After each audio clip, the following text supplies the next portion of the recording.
반갑습니다. 네, 오늘은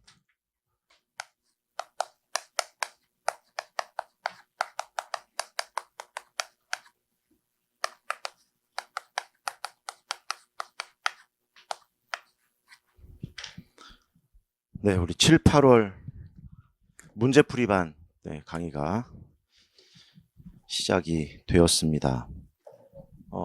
문제를 풀어보셨죠? 오셔서 9시부터 11시까지 2시간 동안 지금 살짝 보니까 다 내신 건지는 좀 이따 확인해 보고, 다 푼 분도 있고 다 못 푼 분도 있고, 또 중간에 비어 있는 문제도 있기도 하고 이렇게 돼 있더라고요.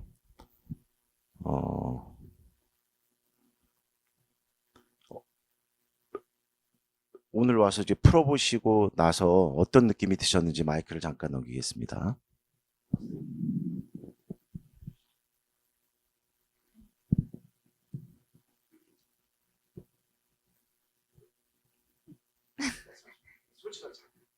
저는 한 번도 이제 제대로 준비를 안 해보다가 처음 이제 문제 풀어봐서 솔직히 막막한 것밖에 없었어요. 네.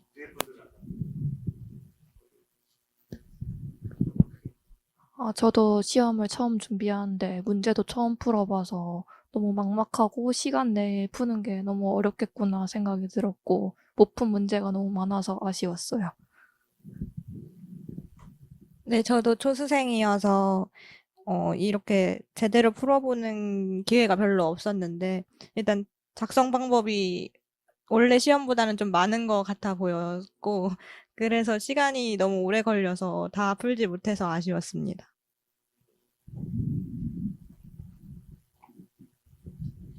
저도 시간이 오래 걸려서 거의 다 풀긴 했는데 다시 검토할 시간이 없어서 딱 그 처음에 생각한 대로 답을 쓰게 되는 것 같아요. 그래서 좀 더 연습을 해서 빨리 풀 수 있게 해야겠다는 생각이 들었습니다.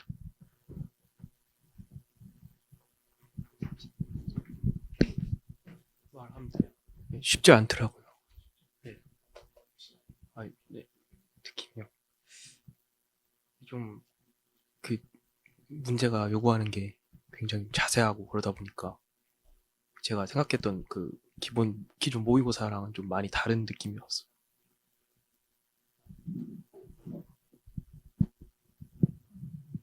저도 풀면서 한 14번부터 울고 싶어져서, 그리고 또 문제 중에 교사의 소양과 관련돼서 작품을 수업해보라? 준비해보라? 해석해보라 했나? 그런 게 있었는데 되게 당황스러웠습니다.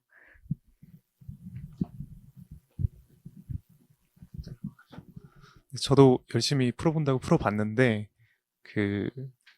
평소에 선생님께서 말씀해주신 그 시 작품 분석을 좀 더 열심히 했다면 이 문제 푸는데 요구사항을 그런 식으로 많이 낸 문제들이 많았어서 그걸 좀 더 열심히 했으면 좀 더 시간도 절약하고 빨리 쓸 수 있지 않았을까, 생각을 좀 더 빨리 정리해 볼 수 있지 않았을까, 이런 생각을 좀 했습니다. 시간이 저도 좀 모자랐고 기출 변형한 것 같다는 생각도 들긴 했지만 기출과 형태가 비슷한 거라는 걸 인지를 했지만 역시 인출을 하는 데는 어렵다는 생각이 들었습니다. 그래서 비슷한 말을 계속 반복하게 되는 저 자신을 발견해서 네, 많이 연습해야겠다는 생각이 들었습니다.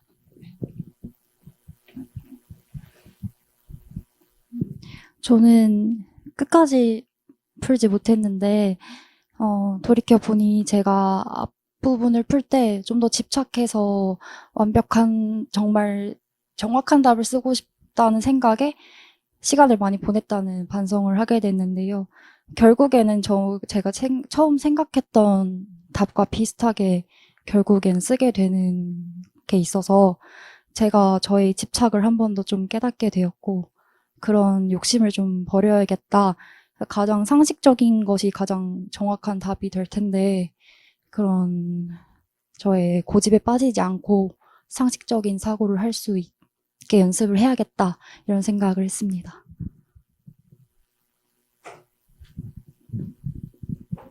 저도 문제를 거의 처음 풀어보는데 좀 막막한 생각이 많이 들었고요. 작성 방법에 나타난 조건은 분명히 다른데 계속 똑같은 답을 쓰고 있는 것 같아서 좀 그런 부분이 가장 어려웠습니다.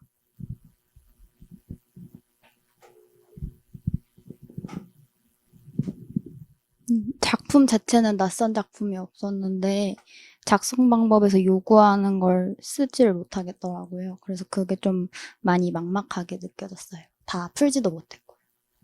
네. 예, 우리 또 여러분들 말씀을 또 이렇게 좀 들어봤습니다. 들어야 또 제가 수업을 할 때 뭐에 조금 더 여러분들이 어려워하시는지 좀 포커스를 또 맞출 수 있을 것 같아서 몇 분 또 여쭤봤습니다. 또 공통적으로 나오는 부분들이 시간 부족은 맞다. 그러니까 이유는 우리가 합리적으로 항상 우리 방금 상식적이라는 얘기 나왔는데 이 문제를 내가 선생님이 2시간 동안 풀라고 했는데 다 못 풀었네 라는 게 정답이다. 왜? 문제 수가 많다. 그 다음에 기출보다 사이사이에 들어가는 이걸 제가 이제 징검다리 문제라고 이해를 하셔야 돼요. 되게 중요한 부분입니다. 좀 더 자세하게 설명드릴 텐데 우리가 어떤 결과물을 얻잖아요. 우리 시험도 답이라는 결과물이 나와야 돼. 근데 문항은 작아요. 몇 개 안 돼. 그러면 어느 과정을 건너뛰었다는 얘기야. 이미 여러분들이 답을 정답으로 요구하는 것 이전에 무슨 과정이 되었어야 한다는 것. 근데 그거는 시험 문제에서는 안 드러나는 거예요. 그걸 들춰내자는 거야, 지금. 그래야 무슨 과정을 거쳐서 이 답에 도달하게 되었는가. 이게 우리가 공부해야 될 목적이지 않습니까? 그러니까 기출의 답을 외운다는 건 중요한 게 아닌 거예요. 그 답이 나오기까지 무슨 이렇게 거쳐왔는가. 이 사고 과정을 문풀 시간에 익혀야 한다. 그게 일단 기본적인 핵심이고요. 문제 수가 많았고, 문항의 그 작성 방법에 있는 숫자도 많았고, 그럼 우리가 생각해야 될 게 뭐냐면, 이제 문제풀이반으로 들어왔기 때문에, 그러나, 어떤 생각은 놔야 되냐면, 인출하는 거다, 이제. 나는 내가 6월달까지 가졌던 능력을 여기다 쫙 점수로, 딱 환산되는 점수로 뽑아내는 시간이야 라고 그렇게만 생각하시면 안 된다. 지금 시간도 역시 뭐 하는 시간이다? 또 공부하는 시간이다. 그러면 뭘 공부할까?로 돌아가셔야 된다. 무엇을 공부할까? 돌아가셔서 또 공부해야 되잖아요. 앞으로 시험 보기 전까지. 그것들을 찾아내야지. 앞으로 남은 시간도 내가 뭘 해야 되는가? 근데 해야 될 일이 1월부터 6월달까지 해온 일과 다르지 않다는 이거를 기억하라. 야, 문제풀이반이니까 지금까지 외웠던 거, 막 공부했던 거, 이제는 막 자유자재로 풀어내야 돼. 근데 안 풀려. 그럼 이제 또 좌절이야. 그게 아니고, 그걸 하는 시점은 시험 날 하는 거예요. 시험 날. 지금이 아니고, 7, 8, 9, 10, 11월 우리 시험 보기 전까지 해야 될 일은 시험 보는 날 해야 될 걸 지금 걱정하지 말라. 그 하루에 하는 거야, 하루. 그 전까지는 다 뭐예요? 다 과정이야. 지금 일어났던 문제들, 내가 미처 파악하지 못했던 거가 생겨날 겁니다. 그런 것도 채워나가고, 그리고 1월 달부터 6월 달까지 했던 걸 또 하는 것이다. 앞으로 5개월 동안. 이렇게 생각해야지. 그렇지 않으면 앞으로 여러분 우리가 문제를 계속 풀어야 되냐. 앞으로 11월까지 계속. 그러면 점수는 내 마음대로 안 나올 거고, 문제는 내 마음대로 안 풀릴 거고, 그럼 어떤 일이 생기냐? 어떤 일이 생길까요? 자꾸 좌절하게 되겠죠. 그럼 자꾸 조그매지겠죠. 그럼 어디에 영향을 미칠까? 이게 어디에 영향을 미칠까? 정작 다시 반복해야 되는데 6월까지 했던 걸 그걸 못하게 돼. 막 자기 자신을 막 깎아내리고 이럴 일이 반복되는 거예요. 계속 이제 앞으로 5개월 동안. 난 지금까지 뭘 공부한 거지? 이게 왜 점수로 안 나와? 왜 안 풀려? 이거 나한테 문제 있는 거 아니야? 뭐가 잘못된 거 아니야?로 그걸로 시간을 다 허비하는 거야. 대부분의 친구들이. 그럼 너무 아깝잖아요, 그 시간이. 그래서 이 시간은 1월부터 6월까지 했던 공부를 다시 또 5개월 동안 한다. 그러니까 잘 될 거라고 생각하지 말라고요. 잘 될 거야. 드라마틱하게 다음 회차는 그러면 더 해갖고 더 잘 돼. 아니 다음 주엔 작품이 바뀌는 걸? 문제도 바뀌고? 그러니까 그걸 기대하지 말라. 나는 그냥 시험 보는 그 전날까지 공부하다 간다. 다만 무엇이 부족한지, 뭘 채워야 되는지, 뭘 해야 되는지만 이 5개월 동안 고민하면서 메꿔가자는 거예요. 일희일비 하지 말고. 왜? 일희일비 해도 되는데, 해도 되는 사람은 어떤 사람이냐면 막 잘 나왔을 땐 막 신나가지고 있고 잘 안 될 때가 더 많겠죠. 막 좌절하더라도 더 분발해서 막 더 열심히 탁 마음을 탁 긍정적으로 다잡고 더 부족했던 걸 채워갈 사람들은 그래도 돼. 근데 그럴 사람이 별로 없어요. 이게 흥이 안 나고 점수가 뒷받침이 안 되고 그러면 기운이 빠져. 그럼 탁 디프레스 콕 깔아앉아. 그러면 봐도 이제 안 보여. 공부 내용이 안 보여. 안 들어와 머리에. 그게 최악이다. 그냥 그게 최악이다. 그것만 생각하시면 돼. 그래서 일일비 하지 말고 1월부터 6월달까지 했던 공부를 다시 반복한다. 또 반복한다. 그러면서 부족한 거 채워간다. 이렇게 생각을 해두시는 게 제일 좋을 것 같고요. 그거는 이제 어찌됐건 앞으로 5개월 동안 여러분들이 가져야 할 마음가짐입니다. 잘 되든 안 되든, 그쵸? 부족한 거를 채워서 시험날 최상의 컨디션으로, 그죠? 시험을 친다. 이렇게 이해하시고요. 무엇을 이걸 그래도 문제 풀이니까 무엇을 좀 생각하시면 좋겠다는 걸 말씀드린 건 뭐냐면, 제가 1월부터 6월까지 말씀드렸는데 이게 17문제예요. 오늘은 이렇게 항상 많지 않아요. 적을 때도 있습니다. 적어요. 17문제인데 제가 2시간을 드렸어요. 그럼 앞으로 시간 지키셔야 된다는 거야. 미리 와서 9시면 막 되미쳐서 오거나 늦게 오거나 그 마음 자세의 문제예요. 미리 10분 전이든 뭐 15분 전이든 와서 마음 가다듬고 그 연습도 하는 거야. 시험장에도 여러분 되미쳐서 들어갈 거 아니잖아. 지각하면 못 들어가니까. 충분히 미리 들어갈 거란 말이야. 그런 마음으로 오셔서 마음 안정도 하시고, 그죠? 편안하게 그런 좀 여유 시간도 갖고 2시간이면 120분입니다. 제가 무슨 말씀 드렸냐면 우리 시험이 A형이 12문제예요. 근데 90분을 줍니다. 그러면 이제 계산을 해봐야 된다 그랬잖아. 합리적으로. 그러나 2점짜리도 있고 뭐 4점짜리도 있고 하니까 평균적으로 똑같진 않아. 그러나 한 문제당 예를 들어서 우리가 A형이 12문제니까 7분을 주면 27이 84분입니다. 그쵸? 뭐 좀 쉬운 문제도 있고 어려운 문제도 있고 다 사람마다 다르니까 8분까지 주면 90분이 넘어가요. 그러니까 8분으로 잡으면 안 돼, 한 문제를. 7분이야. 왜냐하면 뒷시간이 좀 있어야 되니까. 그러면 그게 어디까지 끝나야 되는 시간이냐면 답안 작성까지 끝나야 되는 시간이 7분이라고 보셔야 돼요, 여러분들. 그죠? 근데 오늘 17문제를 드렸어. 그럼 7분이면 7, 7, 49, 4, 7일은 7, 8, 9, 10, 11. 어떻게 이렇게. 맞나요? 계산 맞아요? 맞죠? 119분. 그런데 문항수가 많아. 그 안에 우리가 보통 작성은 2개인데 막 4개짜리도 있고 5개도 있고. 그러니까 시간이 모자라는 건 당연하다. 알겠죠? 다 완벽하게 풀라는 게 아니야. 끝까지 못 가도 좋다. 근데 또 아까 그 말씀 한번 하셨어요. 뭘 깨달았냐면 너무 완벽하게 하려다 보니까 지금 연습인데 시험장에 가서는 완벽해야지. 대신에 완벽하면서 짧고 정확하게. 그런 인식이 되게 중요한 거예요. 집착하다 보니까 시간을 소모하게 되죠. 그럼 이거 시험장 가서도 그렇게 하게 돼요. 두려우니까 한 문제라도 그럼 시간이 결국 잡아먹는 거야. 뭐 2분도 더 잡아먹고 3분도 더 잡아먹고. 이런 깨달음이 중요하다. 너무 집착하지는 말자. 그 다음에 하나 이런 건 있어요. 이거 문항수도 많고 세부 문항도 너무 많고 이거 모의고사나 이면 기출하고의 형태는 맞지 않지 않나요? 그러니까 문제풀이지 모의고사가 아니고. 알겠어요? 공부시키려고. 점수 내라는 게 아니라 공부시키려고. 그리고 돌아가서도 보실 거 아닙니까? 시험이 아니니까 이게 오늘 임용이 아니니까 모의고사는 똑같아요. 임용의 형태하고. 7, 8 이때는 또 다시 공부하는 시간이다. 그 다음에 또 하나는 뭐냐면 여기 나왔던 작품들이 처음 보는 게 아니야. 그 익숙함도 드린 거예요. 베니핏이야. 그러니까 이 뭐를 준 거야. 이미 다 제가 수업 시간에 한 작품도 있고 그걸 풀어준 적도 있고. 근데 이걸 의문을 가지셔야 돼.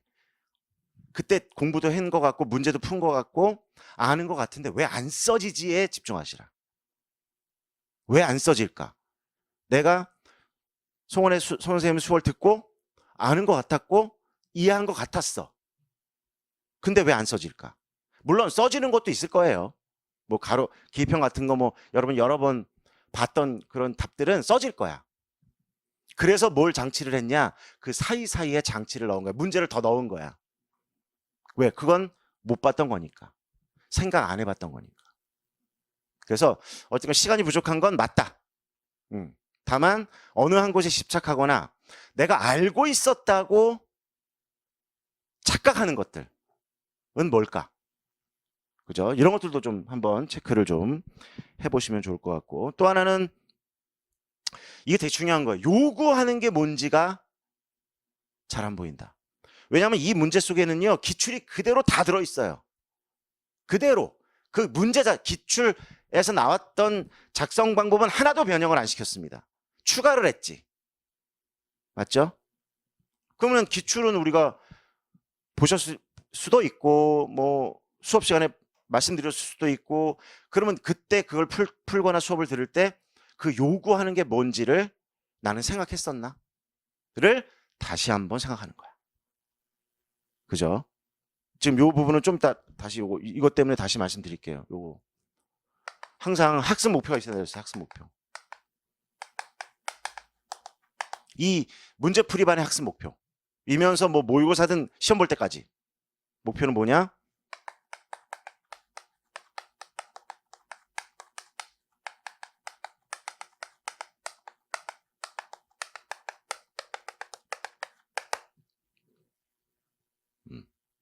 출제자가 뭘 요구하는 건지 도대체. 요게 의도가 결국은 교사가 가져야 할 능력 아니겠어요? 이걸 물어보는 거 아니겠어요? 어떤 능력을 지금 측정하고 싶은 거야. 환산 점수로. 요걸 알아야 맞게 공부를 하죠. 이거 찾아가는 길이야. 근데 오늘 이 얘기를 문제 풀면서 할 건데 전혀 새로운 얘기가 아니라는 거예요. 이게 뭘까? 뭘까요? 여러분 미리 답하면.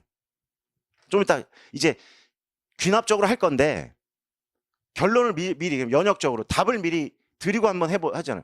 도대체 어떤 능력을 물을까? 이 문제를 풀면서 느꼈던 거. 뭘 물어보고 있는 걸까요? 여러분에게. 전혀 새로운 게 아닌데. 제가 6개월 내내 반복한 거. 암기 능력? 자료 많이 암기한 사람? 뽑기? 아니다라는 거야. 필요하긴 하죠. 우리가 봐야 되는 자료, 어떤 해설이나 자료에 대한 이해도 필요해요. 무조건 필요해. 물론. 그러니까 완전히 그러니까 맹목적이라고 그러죠. 맹목적. 제가 항상 했던 말입니다. 이건 안 되겠죠? 그럼 뭘 물어본 거라고 생각하세요? 이 문제가? 90% 이상이에요. 90% 이상. 뭘 물어봤을까? 작품 분석 능력. 이제 확인하겠습니다. 확인하자고. 요걸 물어보는 거예요. 이걸 많이 암기한 사람, 해설을 많이 외우고 있는 사람을 뽑는 시험이 아니고, 도움은 받아야죠. 자료는. 이건 도움 자료일 뿐이야. 본질적으로 작품을 읽어낼 수 있는가. 근데 그걸 어떻게? 시험의 형식으로. 어떻게? 짧은 시간에 정확하고 빨리. 짧은 7분이라는 시간 동안 얼마나 정확하고 빨리, 그 시험이야. 이 시험이. 자꾸 목표를 다른 데 가지고 뭐 막연하게 점수 올릴 수 없을까? 뭐 많은 작품을 읽을까? 많은 해설을 읽을까? 좋다 이거야. 그게 여러 방법론이라면. 그럼 이건 알아야 될 거야. 궁극적인 목적. 왜? 골라내야 되거든. 모두 교사를 못 쓰니까 누군가를 골라내야 돼. 그럼 어떻게 커온 사람들, 어떻게 공부해온 사람들을 뽑고 싶을까? 되도록이면 오류 없이. 오류가 있을 수도 있어. 그죠? 100명 뽑으면 한 80명은 뽑고 20명은 비정상적으로 뽑힐 수도 있어. 시험이라는 건 그래요. 알 수 없어요. 묻는 건 이거다. 인지 아닌지는 여러분이 오늘 문제를 풀어봤고 오늘 풀어드릴 때 그걸 검증해야 돼. 그걸 알아야 나머지 5개월 동안 그렇게 공부할 거 아니겠습니까? 이해를 잘 하시라고. 그냥 남들이 막 이렇게 한데 저 사람은 문제풀이를 3개를 들어가지고 많은 문제를 풀어야 잘 된대. 그래, 20% 오류 나는 방법일 수 있다고요.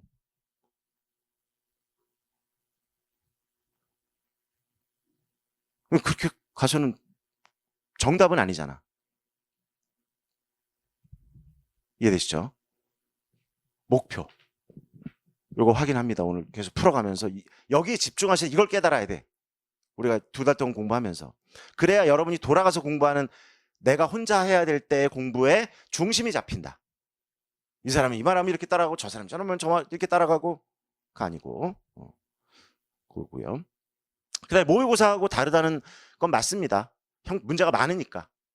근데 다시 이해되면 징검다리 문제다라는 말씀 드리고요. 그다음에 그 말씀 하셨어. 아까 작품 분석이 결국 또 중요하구나라는 말씀을 우리 아까 말씀하신 분들 중에 그런 말씀을 또 하셨고 이런 말씀도 하셨네요. 답을 쓰는데 자꾸 비슷한 말이 반복된다. 자꾸 나온다. 그럼 그것도 이유가 뭘까? 어디에 원인이 있고 뭐를 읽어내지 못했을까? 찾아보자는 거예요. 그죠? 자꾸 말이 첫 번째 작성 방법 답 쓸 때도 비슷하고 그런데 이건 이랬어요. 문항수가 많잖아. 많으니까 비슷한 답이 나오는 것도 많아요. 그러니까 그건 여러분 잘못이 아니야. 그럼 확인해 드릴게. 확인해 드릴게요. 다만 이런 거죠. 똑같은 답은 비슷한데 그러니까 첫 번째 답을 한 거하고 세 번째 작성 방법에 답을 한 거랑 비슷해. 이래도 되나? 근데 어쩌냐면 작성 방법에 물음이 달라요. 물음이 다른데 답이 같은 경우도 있어. 이해됩니까? 이것도 잘 생각해 보셔야 된다는 거예요. 그러니까 여러분의 오류일 수도 있지만 아닐 수도 있다는 거. 그 정도. 그 정도. 또 이제 제가 의도적으로 또 조금 교사의 소양을 좀 의도적으로 조금 그런 걸 묻는 경우가 있긴 있으니까 너무 그건 또 그냥 그렇구나 이렇게 왜? 난 교사가 될 거잖아. 예비교사가 될 거니까 예비교사의 입장에서 지금 작품도 바라보고 해야 되니까 그런 부분들도 조금 의도적으로 넣었다는 거 설명드리고 바로 들어가 보도록 할게요. 핵심 잊지 마세요. 이걸 제가 매번 쓰지 않더라도 우리가 하려는 건 뭐냐? 이번 7, 8월 문풀을 통해서 얻으려는 건 뭐냐? 출제자의 눈, 출제자의 의도를 파악하는 능력. 도대체 왜 이 문제를 냈지? 이 문제는 날더러 뭘 준비하라는 거야? 뭘 찾아내라는 거야? 뭘 공부하라는 거야? 같은 거다. 그걸 한번 찾아보도록 하겠습니다. 자, 바로바로 들어가 보도록 할게요. 1번 문제로 가볼게요.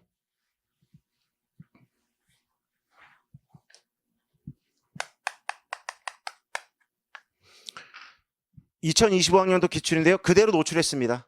이거는 그거라 나머지들은 다 변형이 조금 되었고요. 첫 번째 작품이 성탄제, 그죠?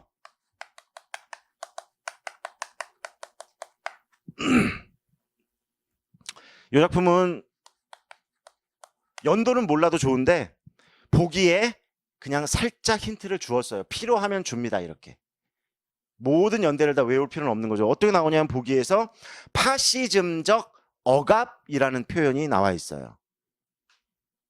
이렇게만 나왔어. 어렵게. 더 풀어주지 않고. 이 정도는 알겠지라는 표현. 파시즘이라는 말 들어봤나요 혹시? 파시즘. 이름은 들어봤죠? 파시즘. 파시즘은 항상 뭐랑 같이 다니냐면 나치즘, 파시즘 이렇게 같이 붙어 다닙니다. 이게 여러분 알고 있는 나치, 그 2차 세계대전을 일으켰던 독일의 그 나치즘은 뭐죠? 비슷한 건데 파시즘하고. 당시 전 세계를 전쟁의 구렁텅이로, 그러니까 이탈리아의 파시즘, 당시 2차 세계대전에서는 그다음에 독일의 나치즘이라고 표현하는데요. 굉장히 그것이 세계적으로 이렇게 막 확산되고 있던 시기였어요. 쉽게 얘기하면, 그러니까 이 파시점 표현이라는 게 어떤 맥락에서 쓰냐에 따라 좀 다르지만 기본적으로 그 나라들, 이탈리아의 무솔리니, 뭐 독일의 히틀러의 파시즘, 나치즘은 극단적 민족주의예요. 그러니까 색깔이 되게 다양해. 극단적 민족주의. 그러니까 당연히 게르만 민족, 독일의 게르만 민족이 가장 우수한 민족이고, 그러니까 유대인을 다 죽여야 한다. 씨를 말려야 한다.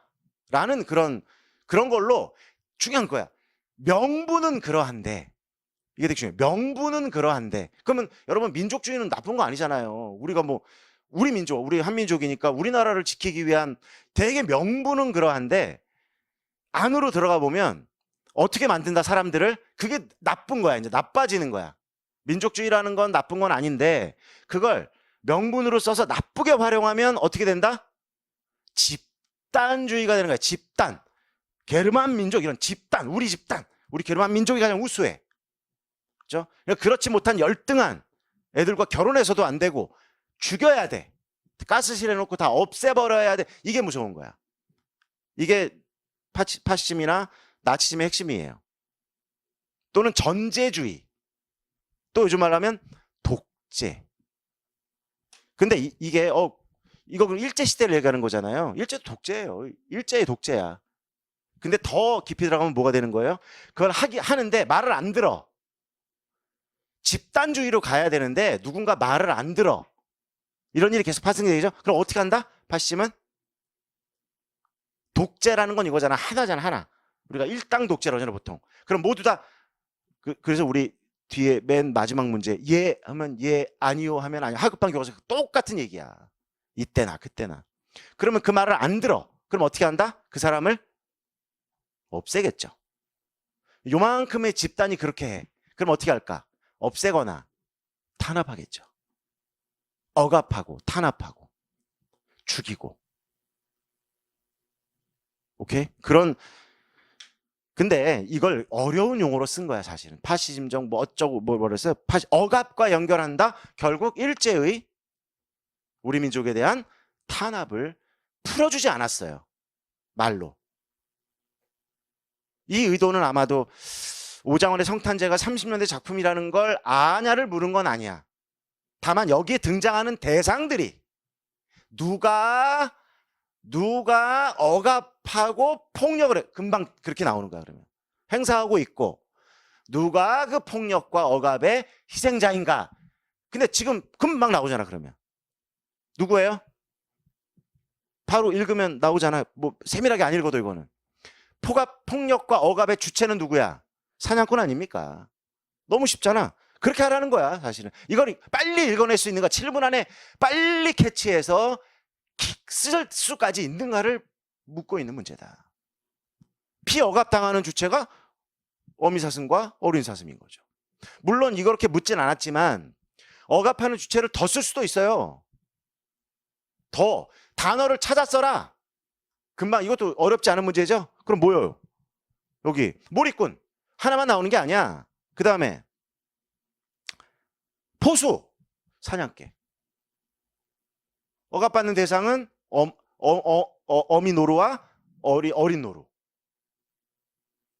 아주 단순하게 낸 문제이다, 사실은. 두려움만 갖지 않으면. 그 다음에 출제자들은 문제에 이게 길게 낼 수가 없으니까 이 보기 같은 것들을, 그러니까 그걸 한 단어라든가 한두 단어에 압축시켜서 내는 거야, 이런 식으로. 막 설명해 주지 않고. 그러니까 파시즘적 억압 같은 단어들은 배경 지식도 사실은 좀, 그러니까 정확하진 않아도 뭔가 안 좋은 거. 다만 이것도 파시즘적 억압이라는 게 시를 통해서 연결할 수 있도록 충분히. 자, 보시면 일단 제가 항상 여러분들한테 요구하는 게 있어요. 항상 시가 나오면, 작품이 나오면 어떻게 알아? 제목 보고 유추하라고 하잖아요. 똑같이 하고. 제가 여러분의 하는 수업은 이들이 하는, 우리에게 묻는 그 방식대로 수업을 하는 거예요. 그러니까 제목 보고 예측하라고 그랬잖아. 그럼 일단 성탄제, 여기도 보기 물었지만 뭐다? 예수의 탄신일 아닙니까? 성탄일 아닙니까? 성탄일. 예수 탄신일 12월 25일. 그걸 경축하는 그 축제잖아요. 쉽게 말하면 성탄제라는 게 그 예수의 탄생을 기리는 축제. 하나 더 들어가자. 그러니까 주잖아. 관습적으로 생명과 구원. 왜? 예수가 탄생해서 인류에게 한 일이 뭐냐? 살리고 죄를 구원해 준 거. 그죠? 너무 쉬운. 다 줬어. 자, 그렇게 제목 보고 예측했고요. 뭐 시는 뭐 세밀하게 뭐 읽을 것까지는 제가 수업 시간에도 했기 때문에 보기만 볼게요. 먼저. 성탄제는 관습적으로 생명, 구원 등을 의미한다. 성탄제는 이 시에서 시어로 쓰이진 않았지만 제목을 통해 시적 배경으로서 환기된다. 시의 맥락을 고려하면 성탄제의 관습적 의미는 어린 사슴의 바람과 연관되며 시의 주된 정서를 드러내는데 관여한다. 일단 한 편 전까지의 문장이죠. 그래서 니은의 문제를 준 거야. 어린 사슴의 바람은 뭐냐? 엄마가 다쳐서 피가 흐르고 있어. 엄마가 살았으면 좋겠어라는 거죠. 그러니까 그걸 가지고 생명이나 구원 둘 중에 하나를 가지고 아무거나 해라는 거야. 생명으로 하든 구원으로 하든 다 뭐예요? 어미를 살리는 내용만 들어가면 되죠. 그죠? 엄마가 구원받기를 바라는, 어미의 생명을 살리기를 바라는, 이러면 아무 문제 없는 문제. 이게 작년 문제야. 괜찮죠? 뭐 엄청난 맹목적 배경 지식이라든가 맹목적 해설 외워 필요 있어요? 없잖아요. 얼마나 단순하고 명쾌합니까? 한편 이 작품은 여러 종류의 감각적 이미지를 활용하여 시적 분위기를 유추하는데 시가 창작된 배경을 고려하면 이러한 이미지들의 이 환기하는 상황은 당대의 파심적 어학과 연결하겠습니다. 작성 한번 먼저 보죠. 기억 중 한 가지를 사용하여 니은의 내용을 설명하고, 방금 생명 구원 방금 했죠. 어린 사슴은 죽어가는, 뭐 여러 가지로 설명할 수 있어요. 뭐 피 흘리며 죽어간다고 좋고, 죽어가는 어미의 생명을 살리고 싶어한다.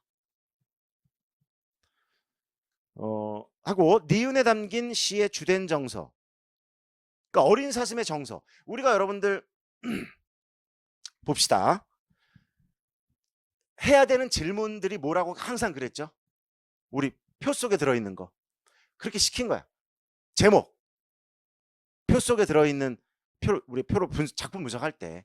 그 다음에 화자 누구냐라는 질문. 그 다음에 시적 상황. 상황은 시간 또는 공간 또는 사회, 문화, 역사적 배경을 찾아보는 거. 그 다음에 뭐다? 그 속에 화자가 어떻게 위치해 있는가? 화자의 상황 또는 시적 화자의 상황 또는 화자의 처지. 맞죠? 그 다음에 뭐였어요? 화자의 정서. 그 속에서 그 처지에서 어떤 심정, 정서라는 말이 추상적인 뭐라 그랬어요? 감정을 가지고 있는가? 항상 하는 질문이었단 말이야. 오케이. 그런데 이 시는 화자가 어디 있다? 파악해야죠. 밖에 있어요.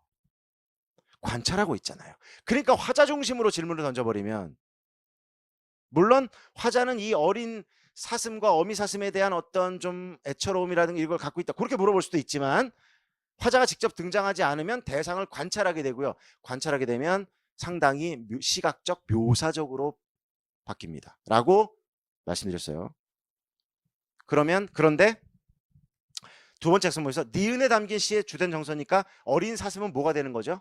화자가 등장하지 않으면 화자에 대한 질문도 하고 대상으로 질문을 또 던져보라 그랬잖아요. 대상은 어떤 처지에 있나? 대상은 어떤 감정 상태인가? 결국 그거의 반복이에요. 언제 물어본 거야? 2025년에 똑같이 물은 거예요. 그래서 그 연습을 끊임없이 반복하는 거야. 잘하든 못하든 끊임없이 시험 볼 때까지. 오케이. 됐고요. 중심으로 성탄제가 시적 배경으로서 어떠한 역할을 해요.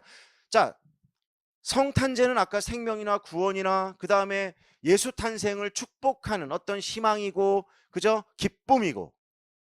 그런데 이걸 그런 날인데 어린 사슴은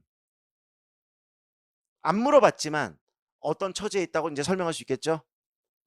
사냥꾼들에게 쫓기다가 어미가 아마 총을 맞아서 피를 흘리고 쓰러져 있는, 그걸 바라보고 있는 그러니까 정서는 어떤 정서야? 슬프죠. 그럼 되지 뭐. 안타깝지. 그런데 왜 하필이면 성탄제가 시적 배경으로서 어떤 역할을 하는가? 그럼 그러니까 의도가 뭐냐? 이렇게 배치한 이유. 자, 이렇게 배치한 거야. 그러니까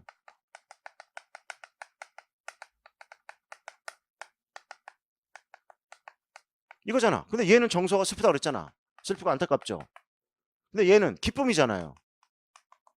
그죠? 그럼 이렇게 배치했다는 거야. 지금 제목 이게 역할. 그럼 문제의 의도가 뭐예요? 또는 작품의 의도이기도 하고. 뭐다? 얘의 슬픔이 이것 때문에 어떻게 되는 거야? 더 심화되는 거 아닙니까? 더 부각된다고 볼 수 있죠. 이게 작품의 의도이기도 하고 출제의 의도인 거야. 성탄제라는 날은 생명을 살리고 인간을 구원하고, 그죠? 이러고 기쁘고 축제 같은 날인데 그런 날이잖아요. 성탄제라는 건 그 날에 어미가 죽는 거야. 이 어린 사슴은 아마도 고아가 될 것이고 또 쫓기고 또 죽을 수도 있겠지. 근데 하필이면 이 날이 어떤 날이다? 그런 거 있잖아. 우리 여러분들 다 이해되지만 오늘 내 생일이야.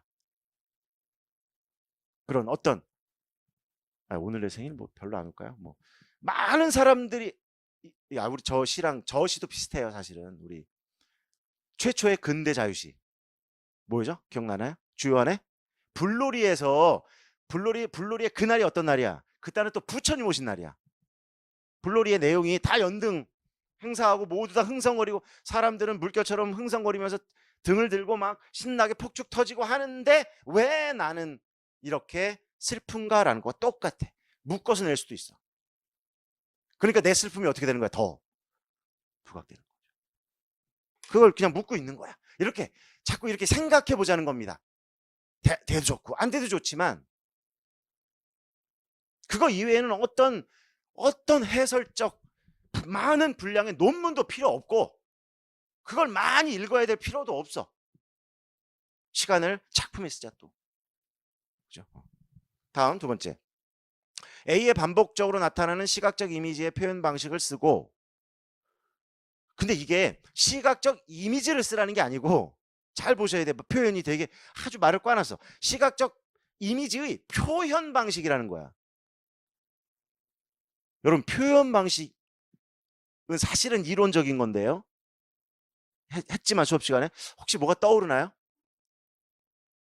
시의 표현 방식 다른 말로 하면 시를 표현하는 방법. 시인이 더 풉시다. 시인이 시를 쓸 때 자기가 하고 싶은 말이 있잖아요. 독백적으로.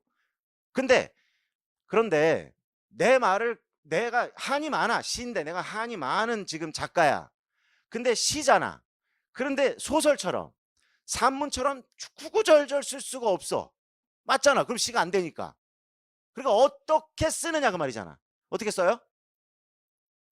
내가 다 알고 있는 거야. 그러니까 알고 있는 거야. 자꾸 이렇게 풀어내자. 함축하겠죠. 그죠? 물론 이건 이제 그거는 함축적으로 쓴다는 거고 그거를 할 때 사용하는 방식들이 있다는 거잖아. 방식.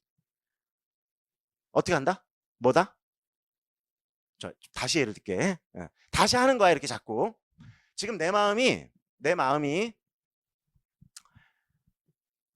너무 반짝반짝거리고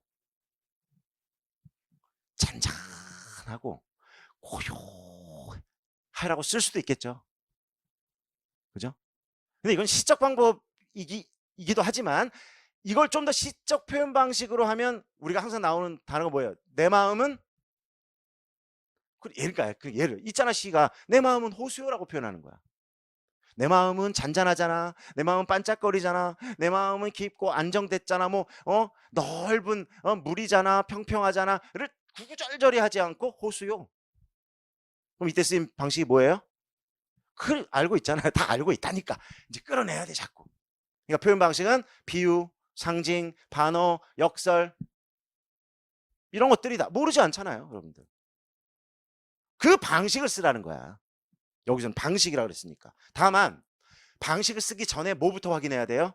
시각적 이미지는 찾아야죠. 맞죠? 근데 이거를 A로 그래도 한정시켜 놨네요. 다만 반복이라고 말했네요. 반복적으로 나타난다. 반복적으로 나타난다. 이거 참 말을 참 어렵게 쓰면서 그냥 시각적이라고 안 하고 반복이라고 그랬어요. 뭐가? 시각이. 반복되는 감각을 찾으라는 게 아니고 시각적 이미지가 반복된대. 어떤 시각적 이미지가 반복적으로 나타난다는 거야. 그럼 걔를 찾으라. 사실 찾아 쓰라고는 안 했거든. 그럼 쓰라고 하면 쓸 수 있어. 그 과정 문제야 지금. 과정. 그걸 찾아야 방법이 나와. 뭘까요 그러면? 묻진 않았지만 요 A 아주 좁게 해놨어. 시각은 시각인데 반복적으로 나타나는 거. 뭘까요?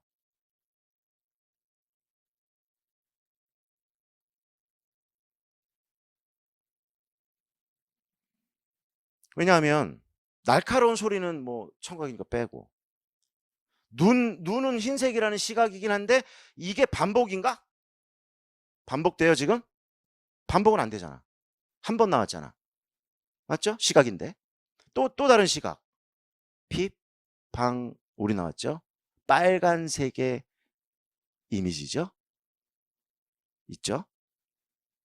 골짜기, 빗털. 뭐 별거 없고. 넓은 언덕, 별거 없고. 밤, 뭐 있어요? 횃불. 무슨 색? 붉은색. 그러니까 물어보진 않았는데 과정 문제라는 거야. 과정 문제. 안 물어봤지만 그 과정을 거쳐야만 그걸 독해낼 수 있고 찾아낼 수 있어야만 답을 쓸 수 있게 돼 있는 거야. 우리가 작성형이 많을 수가 없으니까. 그러니까 우리가 자칫 잘못해서 작성 방법에 따른 기출에 따른 답만 외워버리면 거긴 과정이 없을 가능성이 높다. 과정 찾기야 우리는 지금. 그럼 피와 횃불, 붉은색이라는 이런 시각적 이미지가 반복되고 있다라는 걸 이미 전제하고 읽어냈다는 전제로 여기에 사용된 표현 방법은 무엇입니까를 묻는 거야. 뭐죠? 피, 횃불, 뭐죠? 표현 방식? 피는 무엇을 의미하겠죠? 횃불은 무엇을 의미하겠죠? 상징이란 말이야. 알고 있는데 우리가 이제 갖다 쓰는 거, 요 연습을 하는 거야. 또 모르지 않잖아요 여러분들. 내가 알고 있는 지식을 언제 꺼내 써야 할지, 중에 어떤 지식을 선택하고 언제 꺼내 써야 할지 메타인지 연습하는 거야. 이해되시나요? 반복적으로 사용되는 이미지는 붉은색의 이미지인 거야. 피와 횃불. 근데 그 의미를 묻진 않았어요. 맞죠? 그냥 표현 방식만 쓰래. 그럼 의미도 물을 수 있을까요? 뭐죠? 피와 횃불은 다 뭐죠? 피는 어찌됐건 상처를 입고 피를 흘리고 있기 때문에 어떤 것과 여기서는 어떤 의미가 나와? 죽음 아닙니까? 피 흘림. 횃불은 뭐예요? 이게 사냥꾼이 들고 다니는 거잖아. 뭐 하려고? 죽이려고. 그러니까 다 죽음과 관련돼 있죠. 안 물어봤지만. 그러면 이런 거야. 안 물어봤지만을 왜 말해요? 그렇게 물어볼 수 있잖아요. 그러면 작품을 대할 때 이런 문제를 통해서 거꾸로 이제 또 작품을 이런 식으로 생각해 볼 수 있겠구나. 문제가 내가 보는 작품이 이런 방식으로도 나올 수 있겠구나. 이게 기출을 보는 자세다라는 겁니다. 자료 이만큼 갖다 놓고 결국 답 외우고 답에 맞는 자료에 있는 내용 밑줄 치게 해서 봐봐 여기에 이렇게 해석돼 있으니까 이걸 읽고 외워야지. 이게 왜 터무니없는 허망한 일인지. 그 자료는 도움 자료. 내가 배경지식 부족할 때 받는 도움 자료일 뿐이다. 본판은 뭐다? 작품이다. 역시. 됐죠? 쓰고 A가 환기하는 상황을 디귿의 관점. 그러니까 여기까지. 그러니까 이 두 번째 작성 방법은 문제가 계속 연결돼 있어요. 계속 그 안에 연결돼 있는 거야. 자, 방금 우리가 뭐 했어요? 피와 횃불은 상징적인 표현으로 붉은색의 의미, 그죠? 뭔가 피 흘리는 거고, 뭔가 상처받은 거고, 그 다음 횃불은 상처받아 죽기 직전인 의미고, 상징이고, 횃불은 죽여서 피를 보고자 하는 의미인 거잖아. 그거랑 연결해서 A가 환기하는 상황. 그러면 여기에 상황이라고 물었잖아요. 상황이라고 물으면 뭐를 떠올려야 돼? 환기하는, 말이 참 어려운 말. A가 환기하는 상황이니까 상황이란 말만 나왔어. 그러니까 일단 뭐뭐뭐를 따져봐야 돼. 시간, 공간, 인물, 대상들. 그것밖에 없잖아요. 여기 안에. 밤이잖아요. 겨울이잖아요. 찾을 수 있는 것들이야. 전부 할 수 있는 것들입니다. 전부 할 수 있는 것들이야. 제 사고를 이렇게 따라가시라. 밤, 겨울, 그 다음에 등장인물이 몰입꾼. 여기는 몰입꾼만 나오네요. 맞아? 그 다음에 사슴, 쫓기는 사슴.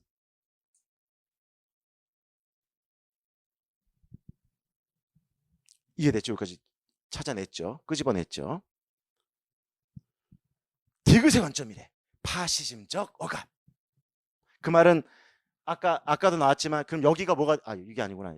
여기 아니고 여기서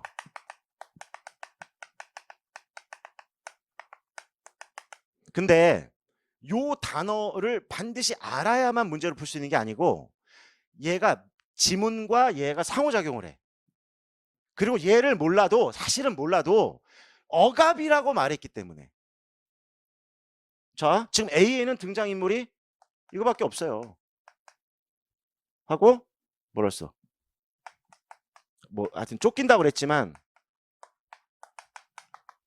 이거잖아요. 그러면 얘는 뭐가 되는 거야? 얘랑 연결하라고 그랬으니까 그냥 이거야. 이거 단순하잖아요. 억압 찾아. 얘는 뭐 피억압자라도 좋고 아니면 억압 받는 자라 그러면 되죠. 그죠?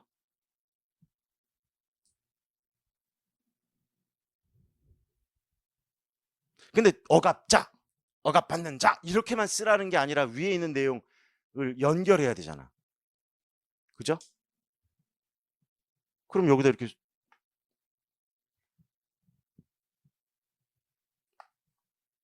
이걸 더 풀면 이 결국은 쫓기는 사슴은 이게 다 피와 관련돼 있잖아요.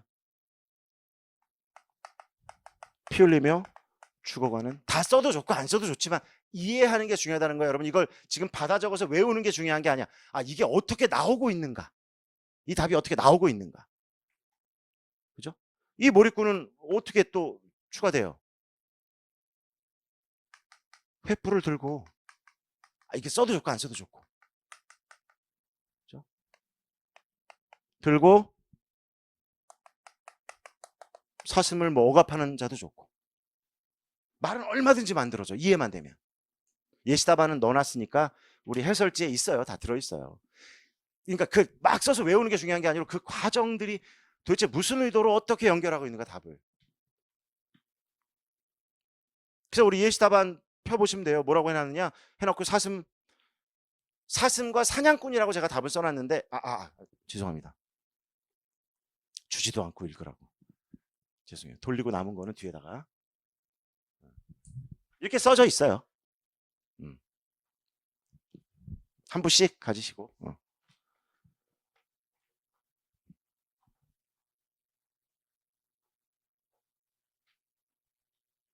그 문제 뒤에마다 넣어놨으니까. 제가 뭐 사슴 사냥꾼이라고는 했는데 몰입꾼이라고 해도 돼요. 사슴은 사냥꾼에게 쫓기며 피를 흘리는 모습, 바로 파시즘적 억압의 피해자를 의미하고, 그죠? 사냥꾼은 밤새도록 사슴을 쫓으며 횃불을 비추는 모습을 통해서 파시즘의 적 억압의 주체. 이렇게 멋있게 안 써도 돼. 시험장에서 이렇게 멋있게 막 쓸 수 있겠습니까? 이 의미를, 그러니까 출제자는 뭐냐면 우리 친구들이 요 억압을 가지고 그렇게 억압을 가지고 몰입꾼이 억압자이고 사슴이 쫓기는 자라는 걸 빨리 파악해서 썼냐? 이게 핵심이야. 요게 들어있으면 앞말, 뒷말, 부연 이 달라질 수 있어도 맞게 해주는 거예요. 그러니까. 여러분 정답 채점을 똑같은 답이 나오는 걸 채점할 것 같죠? 단어를 정확히 써야 한다거나 그런 경우 있잖아. 기평이나 그런 게 정확하게 들어가야 되는 경우를 제외하면, 그것도 10%도 안 돼. 제외하면 요걸 보고 싶은 거야. 요걸 보고 싶은 거 빨리 찾아낼 수 있나. 그럼 앞에 부가 설명은 제 부가 설명은 좀 더 긴 거예요. 그냥 사냥꾼에게 쫓기며 뭐 피를 흘린다고 그랬는데 그 앞에다가 상처를 받아 피를 이렇게 되잖아. 상처가 났으니까 피를 흘리니까. 무슨 그 메커니즘을 이해하시다 이거다. 이해되시나요? 여러분이 완전히 몰라서가 아니라 대강은 알아 이제는. 근데 결국 합격은 더 그거를 넘어서는 걸 도와드리는 거야 이제는. 그걸 넘어서는 자리의 그 과정. 됐죠? 이렇게 이해하시면 될 것 같아요. 계속 할 거야. 앞으로 2달 동안 진짜 아마 그냥 인이 박일 거야. 그렇게 해야 되겠구나. 공부를 이렇게 여길 테니까 좀 너무 또 다음 2번까지 좀 또 가죠. 넘어가겠습니다. 필요하면 작품 설명을 좀 필요한 건 좀 해드리고 아닌 것들은 그 문제의 좀 핵심들을 따져가 볼게요. 2번 문제는 2개가 나왔네요.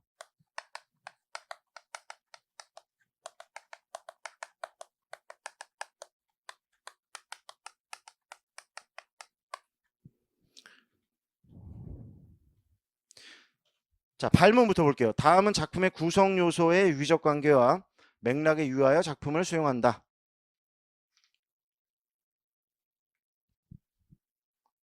라는 학습 목표를 달성하기 위한 수업 설계의 일부이다. 교수 학습 계획과 관련하여 작성 방법에 따라 서술하시오.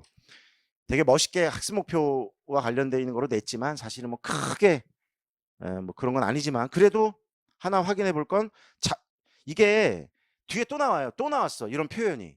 우리 풀어봤지만 어디서 나왔었냐면 4번 문제 있잖아요. 발문은 똑같아요. 그 목표가 4번에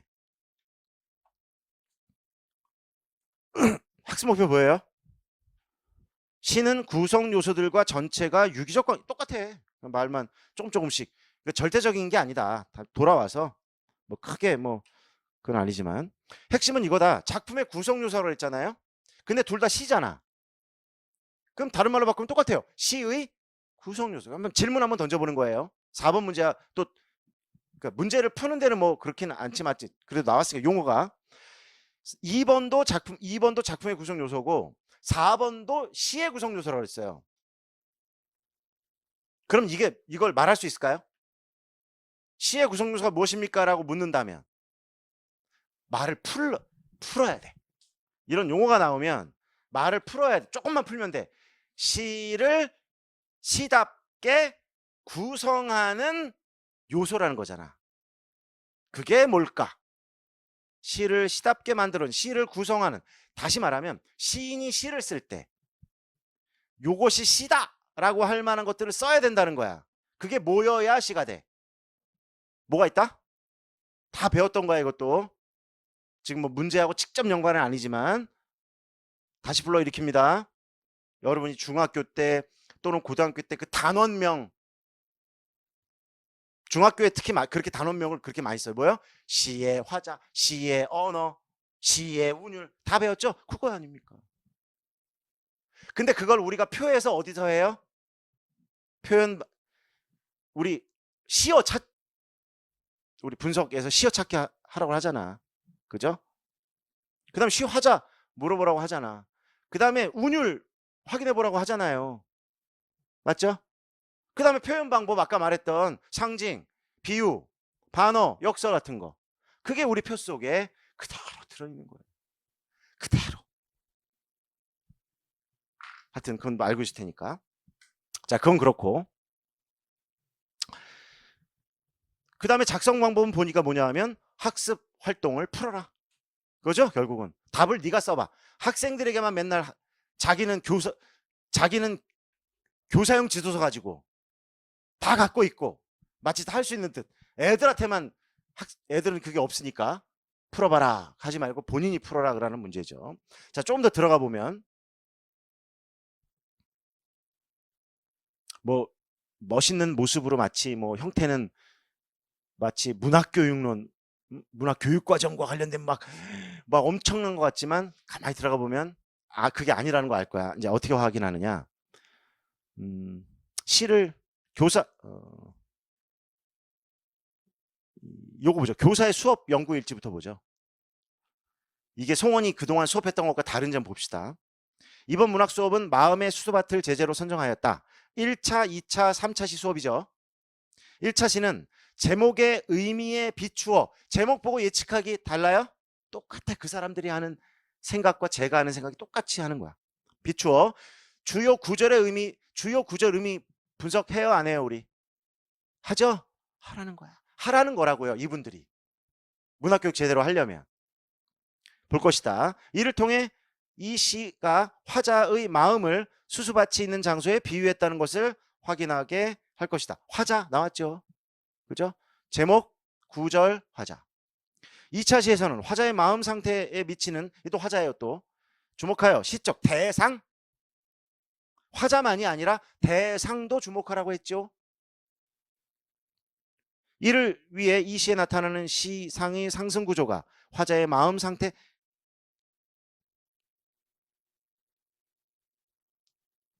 하여튼 여기서도 한번 시상의 상승이라는 표현 썼고, 교수학습 라에서도 또 알려줬어. 시상이 상승한다고, 올라가고 있다는 거, 산으로 올라가고 있다는 걸 문제에서 미리 알려주고 있다는 거예요. 화자는 땅에 있다가 산 위로 상승하고 있다는 걸 미리 알려주는 겁니다. 3차 시 작품 해석 맥락을 확장해 볼 것이다. 이거는 이제 절정과 한번 연결해 보자는 거죠. 화자의 행위와 위기 상태에 대한, 그러니까 유사라고 그랬어요. 절정과 마음의 수수밭은 유사하다. 화자의 행위와 위기 상태에 대한 관점 전환이 연계되어 있다. 상당히 유사성이 있다. 그러면 미리 말할게요. 무슨 유사성이 있죠? 문제에 있던 건데. 가와 나는 유사합니다. 시상의 전개 방식이 유사합니다. 어떻게 유사할까요? 그럼 이런 거야. 절정은 익숙한 작품이야. 근데 절정은 어디로 간다는 걸 알 수 있어요, 우리가? 북방으로 갔다가, 그죠? 고원으로 갔다가 더 꼭대기로 갔다가 칼날위에 섰죠? 그러니까 상승 구조를 보여주잖아. 그러니까 가도 그렇다. 이렇게 미리 유추하게. 가를 세밀하게 읽고 그걸 찾아내려면 시간이 많이 걸리잖아. 이게 현실이에요, 현실. 시험장에서. 이해되시나요? 그렇지 않으면 마음의 수수밭만 내주고 시간을 많이 주면 꼼꼼하게 읽어가다 보면 올라가고 있구나 하지만 처음 만났어. 그럴 수 있잖아. 그러면 다에 한 번 상승, 그 다음에 교수학습계획에 한 번, 어디 있어요? 2차 시에 역시 또 한 번 시의 상승 구조에 초점을 맞추어 바로 나왔죠?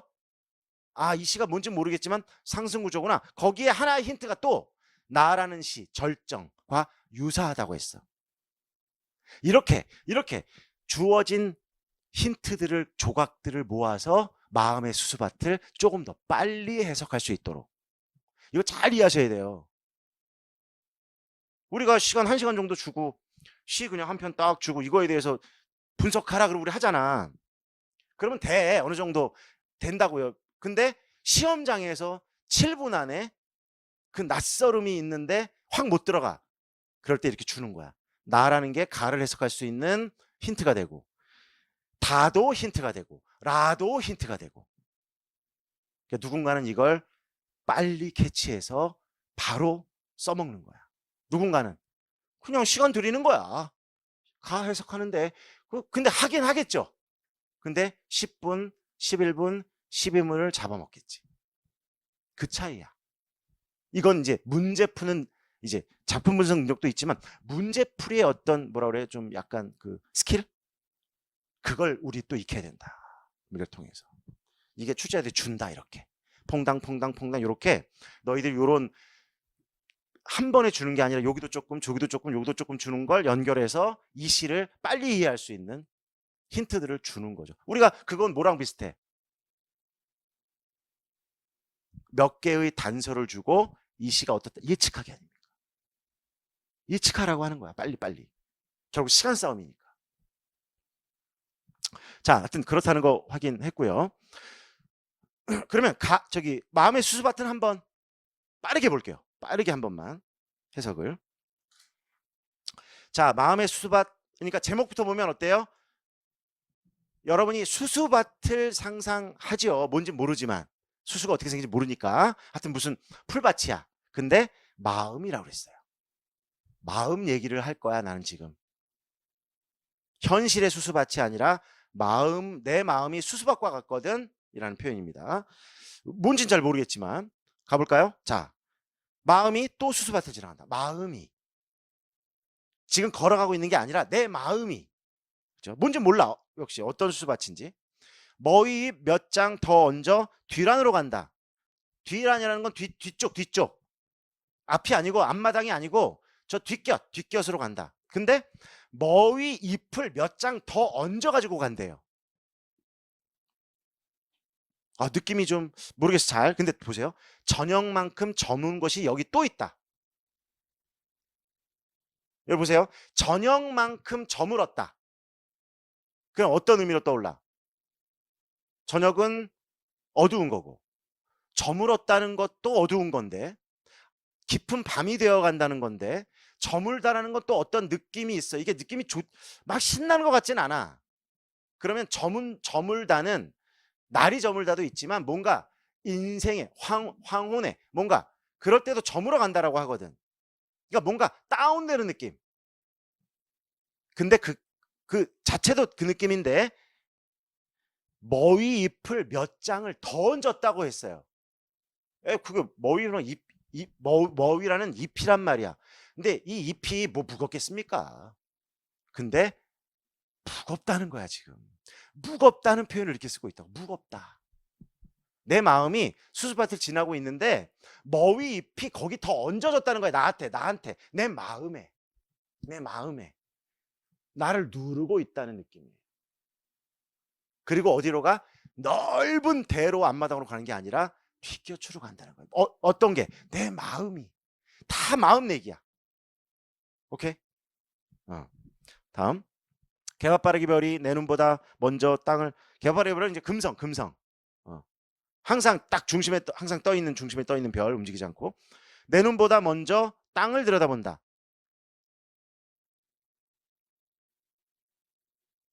세상을 내려놓고는 길 한쪽도 볼 수 없다.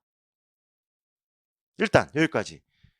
지금 이 사람 이분의 마음이 지금 무겁고 어둡고 가라앉아 있다는 걸 지금 위에서 표현했고, 그 다음에 별을 봐요 이제는 또. 근데 그 별에 눈이 고정되어 있는 게 아니라 별이 비추고 있는 섹터, 땅이다 이거야. 별은 땅을 비추고 있네. 그죠? 이거는 인식하는 거야. 내가 자각하고 있는 거라고요. 그러네. 별이 땅을 나보다 먼저 보고 있네. 나는 못 봤는데. 나는 미처 못 봤는데. 그 다음에 어려운 표현. 세상을 내려놓고는 길 한쪽도 볼 수 없다. 어렵습니다. 이런 표현이. 세상을 내려놓고는 길 한쪽도 볼 수 없다. 이게 지금 계속 마음의 상태거든. 뭐 하고 싶은, 볼 수 없다는 지금 별을 통해서 한 거고, 그 전까지는 어떤 마음일까? 세상을 내려 놓고 싶은 것 같아요. 싶었던 것 같아. 힘드니까. 아마도 세상을 내려놓는다는 건 어떤 의미야? 벗어나고 싶다는 거겠죠. 자기가 처하고 있는 이 현실, 내가 처한 현실을 벗어나고 싶었나 봐. 왜? 계속 마음은 무겁고 어둡고 이러니까 아무것도 해결 안 되니까 떠나고 싶거나 여기 초월하고 싶거나. 근데 뭘 깨달았냐? 개밥바리바리 땅을 들여다보고 있는 걸 보고 그렇게 해서는 답을 찾을 수가, 내 어둠, 내 마음의 어둠을 해결할 수 없겠구나라는 걸 느끼는 거예요. 지금 상당히 우리의 현실과 비슷해요. 지금 우리 준비하는 우리 친구들과. 논두길 넘어 길 끝에는 보리밭이 있고 보릿고개를 넘은 세월이 있다. 이것도 알아야 되는 용어이긴 해요. 보릿고개라는 말 혹시 어느 정도는 이해하세요? 이제 쌀이 다 떨어지고, 그러니까 가을에 수확한 쌀을 먹지 않겠습니까? 근데 이게 이제 수확 세금 내야 되고 뭐 하니까 많이 금방 떨어지는데 보리는 좀 일찍 심을 수가 있어요. 근데 얘가 또 나오는 시간이 있어. 그동안은 배를 골아야 된다는 거야. 그러니까 근데 여기는 배고픔이지만 여기서는 배고픔인지 아니면 그 어두움과 계속 연결되는, 마음이 어두움과, 그러니까 힘들었던 때가 있었다는 거. 자기 과거. 바람은 자꾸 등짝을 때리고 절골의 그림자는 자꾸 때려. 그래서 바람에다 네모를 쳐놨죠. 나를 때린다는 거야. 절골의 그림자는 암처럼 깊다. 그러니까 때리지만 깊어. 암처럼 깊다고. 해결이 안 된다고. 깊다고. 절골의 그림자는, 그 어둠의 그림자는 너무너무 깊어. 내 상처이든 아픔이든 해결되지 않는 문제이든. 나는 몇 번 머리를 흔들고 산 속의 산 위의 산을 본다. 그죠? 이제 시선이 올라가고 있죠. 한다는 걸 이제 알았다. 이 과정을 거쳐서. 그 다음에 어때요? 산을 타고 올라가는 과정인 거예요. 상승의 과정. 이제 나를 부추기는 솔바람 속에서, 그러니까 이 바람이 등짝을 때린 바람이고 네모는 여기만 쳐 있지만 솔바람, 나를 부추기는 솔바람, 그러니까 때린다는 것과 부추긴다는 건 다 뭐야? 정신 차려. 올라가 봐. 지금 네가 가장 어둠의 깊은 절망 속에 빠져 있다고 생각하지만 꼭 그렇지 않을 걸. 이게 바람이 자꾸 해주는 거야. 근데 내 막막함, 여기 한마디로 찾으시오. 그럼 막막함이야. 그죠? 또 정확히 드러난 정서. 내 마음의 수수밭이라고 했는데 이 화자가 갖고 있었던 마음의 구체적인 정서를 한 단어로 써라. 막막함인 거죠. 답이 없는 현실. 근데 번쩍 제정신이 든다. 깨달은 거죠. 정신이 들 때마다 우짖는 내 속에 목탁새. 목탁새라는 표현이 좀 그런데요. 목탁 알아요? 목탁? 이렇게 똑똑똑똑 치는 거. 이것도 이제 배경과 관련되는데, 근데 깨달음이라고 연결하면 돼. 왜? 불교 쓰는 단어들이잖아요. 그렇죠? 그러니까 내 속에 목탁새들, 나를 깨운다는 건 뭐야? 정신 차려. 그건 아니잖아. 세상 밖으로 가려고 그건 답이 아니야. 라고 내 안에서 그 울림이 온다는 거야. 뭘 통해서? 바람과 그 다음에 솔바람의 부추김, 바람의 등짝 스매싱, 솔바람의 부추김, 그 다음에 산을 타고 올라가는 이 산을 통해서 깨운다. 이 세상에 없는 길을 만들 수가 없다. 어려운 표현이야. 이런 거는 너무 어려워. 천양의 신 싫어. 그죠? 이 세상에 없는 길을 만들 수가 없다. 이건 놔두고 일단 산 옆구리를 끼고 절벽으로, 그러니까 올라가는 거죠. 지금 쭉쭉쭉 올라가는 겁니다. 천불산이 몸속에 들어와 앉는다. 더 어렵네. 내 마음속 수가 환해진대요. 변한 거죠? 어둡고 무겁고 답답하고, 그다음에 한 단어로 쓰면 막막했던 내 마음이 결과적으로 환해졌어. 뭘 통해서? 바람, 산, 그죠? 근데 그게 어디까지가? 내 마음을 이제 변화시키는 거야. 그죠? 바람이라는 것, 산이라는 걸 통해서 내가 산을 상승해서 올라가는 과정을 통해서 내 마음이 점차 변해가는 과정. 어디에서 어디로? 그러니까 부정에서 긍정으로, 절망에서 희망으로.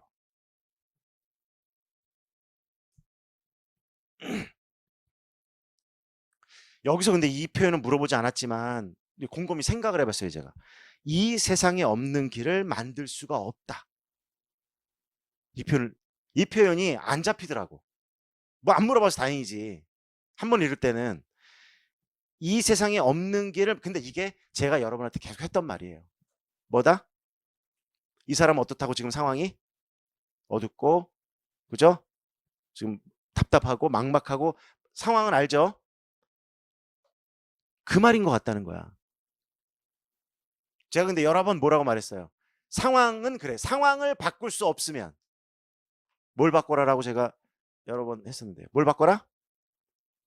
그거야. 그 얘기라고요. 이 세상에 없는 길을 만들 수가 없다. 어려운 표현을 썼는데 이 세상에 없는 길을 만들 수가 없다. 이 말은 뭐냐면 내가 상황을 지금 바꿀 수 없잖아. 그 말이라고. 근데 그 다음에 뭐 하면 된다? 마음을 바꾸니까. 마음을 바꾸면 상황이 변하냐고요? 안 변한다니까요. 그래도 바로 안 변해. 이 말이 이제 가슴에 안 오지만 이분은 좀 그걸 깨달은 것 같아. 그 말이야. 깨달은 이번은 하여튼 그걸 깨달은 거야. 결국 내가 상황을 바꾸지 못한다면 내 마음을 바꿔야겠구나 라는 게 어디에서부터 시작되는 걸 묻는 거야. 문제는 어디서? 네, 바람의 등짝 스매싱과 산을 올라가는 행위를 통해서 맞아. 내 상황이 지금 엄청 어렵지. 근데 난 지금까지 이 상황이 어려우니까 너무 힘드니까 피하고만 싶었던 거야. 근데 그래서는 길을 찾을 수 없다라는 표현을 위해 썼고, 맞죠? 세상 밖에서는 길을 찾을 수 없다고 그랬잖아. 그런데 알고 보니까 맞아.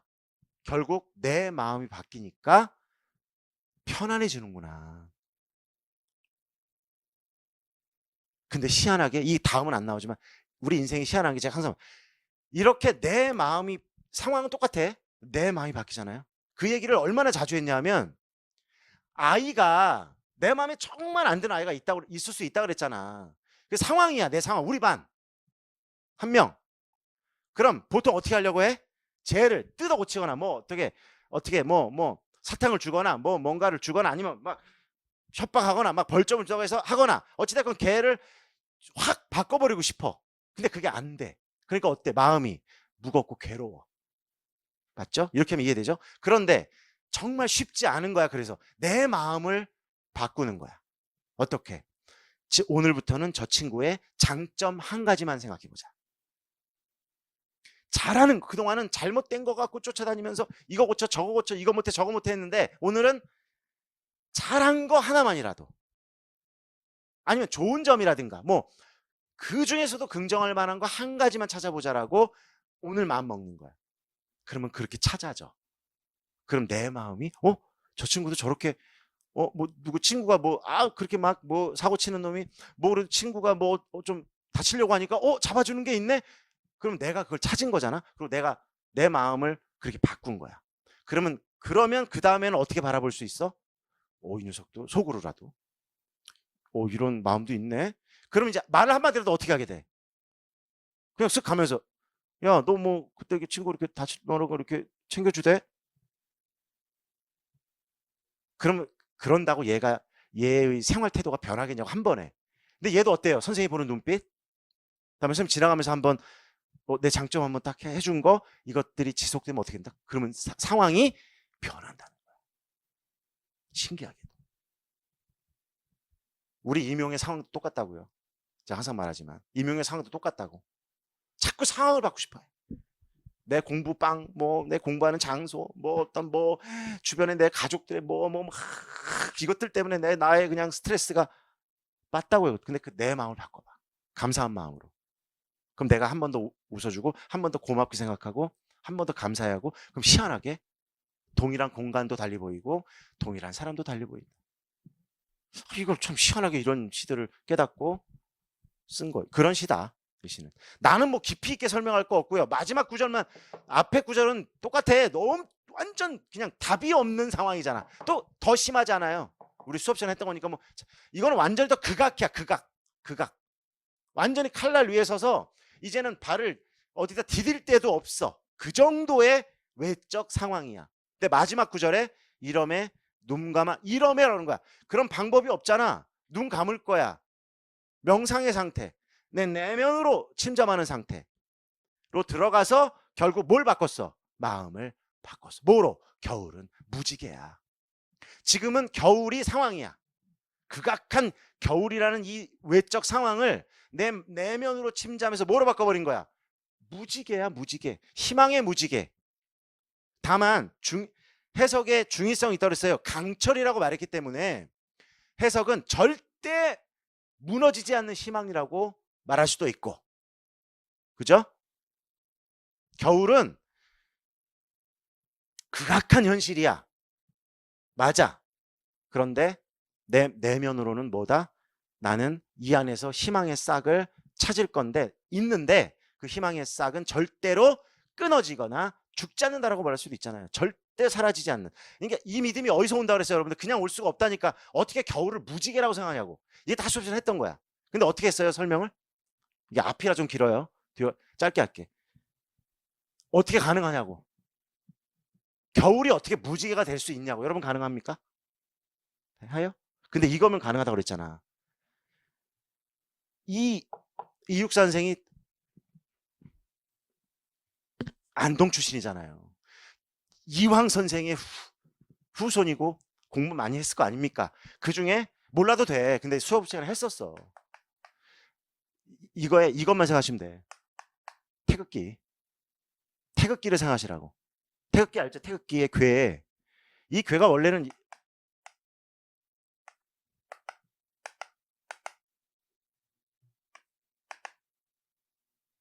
이런 식으로 변하는 거야, 주역은. 그럼 쉽게 말하면 얘는 양이야, 양. 작대기 하나는 양. 그러면 양이 3개면 어때요? 극양이죠? 그러니까 아주 더울 때를 얘기하는 거야. 진짜 삼복더위 너무너무 더울 때. 우리 그때 그럼 얘는 극음. 가장 추울 때를 얘기하는 거야. 그럼 이게 겨울이니까 이걸 겨울로 예를 들어볼까요? 가장 극음. 계절로 생각하면 된다고. 지금이 극음이야.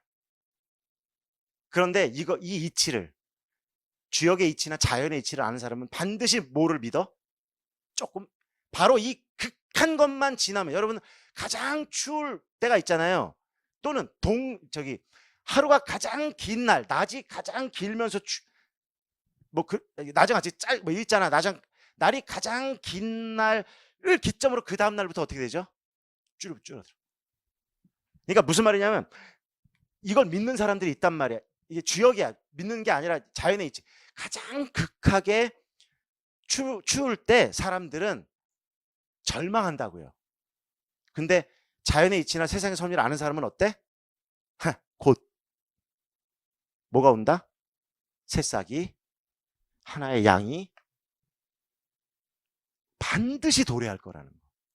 근데 희한하게 반드시 양의 시대가 와. 근데 그 양이 극하면 또 어떻게 된다고요? 또 하나씩 변해. 이게 사실은 아리랑 곡선하고 똑같아요. 여러분 어렸을 때 아마 내 인생에 아리랑 곡선 그리라는 거 많이 해봤을 거예요. 가장 좋을 때는 언제고 가장 힘들 때는 언제고. 근데 어때요? 이게 반복되는 똑같아 이거랑. 그 얘기야. 그죠? 그러니까 너무 좋을 때 오버하지 말고. 오버하거든 우리가. 너무 좋으면 아나무인이 돼요. 세상을 다 가진 것 같고 그냥 암한심이 생겨가지고 내가 제일 잘난 것 같고. 근데 그랬다가 어느 순간 확 꼬그라들면 세상에 나만 뭐라 그래 그거 나락간 사람으로 느껴져. 근데 넓게 보면 뭐다? 계속 반복되는 것이다. 바로 그걸 알고 있는 거야. 겨울은 반드시 온다는 거야. 반드시 그 안에 겨울 속에 희한하게도 반드시 봄의 새싹이 있다. 그 따뜻한 기운이 있다는 걸 믿는 거야. 마음을 변화시키고. 지금 이렇게 수업하면 안 된다는 거 알죠? 이거 초기 작년 작품이라 조금 그냥 연기를. 다음은 문제 위주로 좀 이따 갈 거고. 자, 문제 갑시다 일단. 자, 기억 활동에서 교사가 학생이 기대하는 모범적인 해석. 마음의 수수밭. 시상의 상승 구조에 초점을 맞춰 바람과 푸른 것들의 특성을 구별하여 말해보자. 뭐 일단 그대로 하면 되죠. 바람은 뭐 하는 걸까요?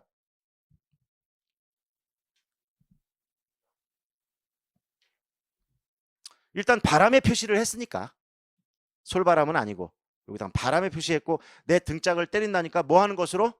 나를 자꾸 재촉하고. 그죠? 또는 제가 이제 표시는 이제 몰아붙인다는 거. 그러지 마 라고 하는 거. 왜냐하면 바람 위쪽이 계속 밑으로 깔아앉고 있잖아. 그러니까 그러지 말라고. 그렇죠? 그래서 여기서 예시답안에도 그 다음에 푸른 것들은 푸른 것들이 어깨를 툭 친다. 이건 뭐야? 가봐.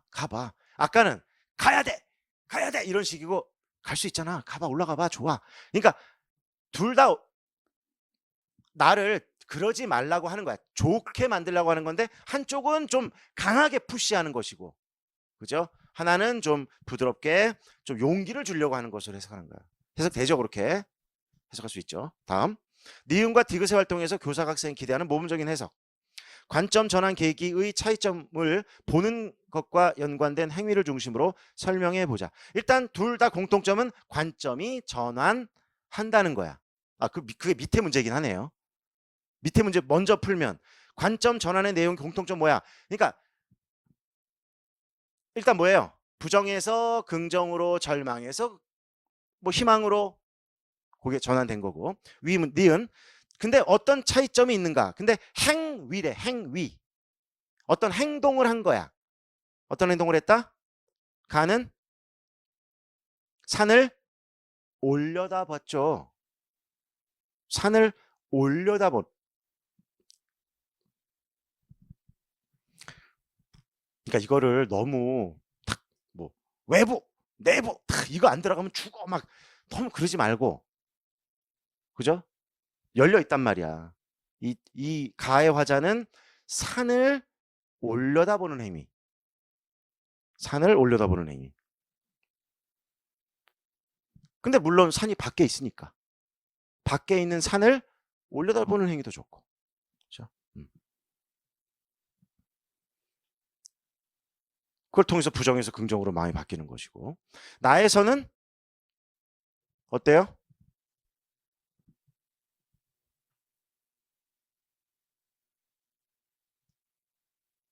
외적인 극단적 상황을 내면으로 가져오고 있죠.